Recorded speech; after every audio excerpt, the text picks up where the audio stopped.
লগত আমাৰ ডাইৰেক্টৰ আমি কেছটো যাতে কোনো ধৰণৰ বিসংগতি একো থাকি নাযায় বা কোনো আঁতোৱা নাথাকে সেইখিনি আমি পৰ্যায়ক্ৰমে নিৰীক্ষণ কৰি আছোঁ।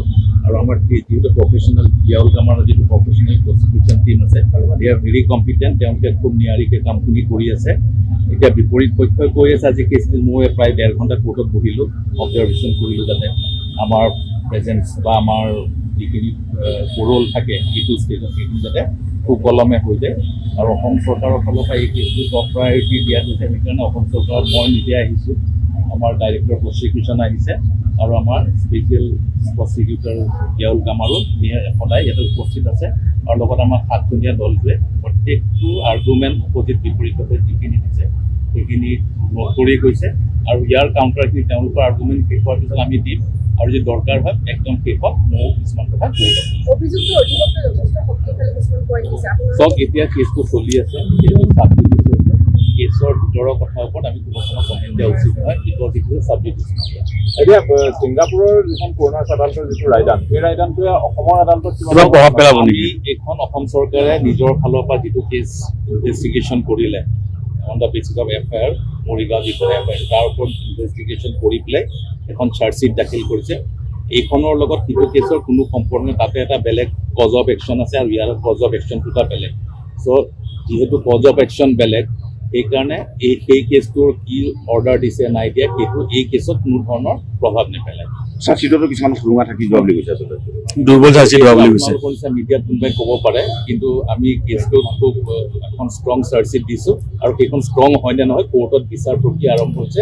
আপোনালোকে ৰৈ থাকক আৰু এসপ্তাহমানৰ ভিতৰত ডিচাৰ্জৰ হিয়াৰিংটো কমপ্লিট হ'ব, তাৰপিছত আপোনালোকে গম পাব চাৰ্জশ্বিটখন কিমান ষ্ট্ৰং। খুলি দিয়া হৈছে প্ৰথমতেই সেইটো আজি ইয়াৰ ষ্টেজত মানে সেইটো ষ্টেজ হৈছিলে হাইকোৰ্টত, এটা লেভেলত হাইকোৰ্টত গৈছিলে। সেইটো এটা কমপ্লিটলি ডিফাৰেণ্ট ইছ্যু। কোনোবা কমাৰ্চিয়েল এক্টিভিটিজৰ ওপৰত এই কেছটো হেৰি নহয়। আমাৰ গোটেই কেছটো হৈছে যে whether it is a murder or not, সেইটোৰ ওপৰত কেছটো শুনানি গ্ৰহণ কৰিছে। তাতে কাৰোবাৰ কিবা পেট্ৰল পাম্প আছে, কাৰোবাৰ কিবা ৱাটাৰ প্ৰজেক্ট আছে, nothing to do. Day to day hearing হৈছে ইয়াত।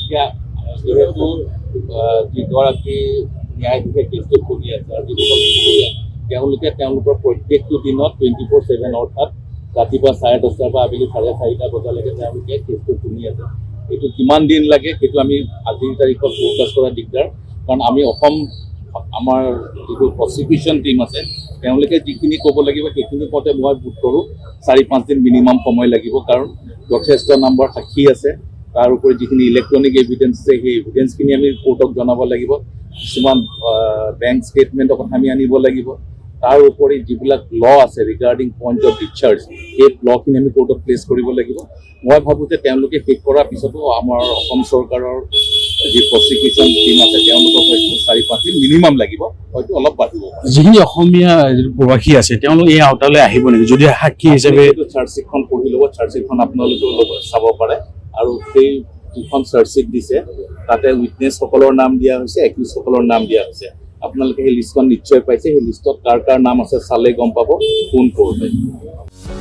যিকোনো খবৰৰ বাবে যোগাযোগ কৰক আমাৰ এই নম্বৰত 9181 307 2221।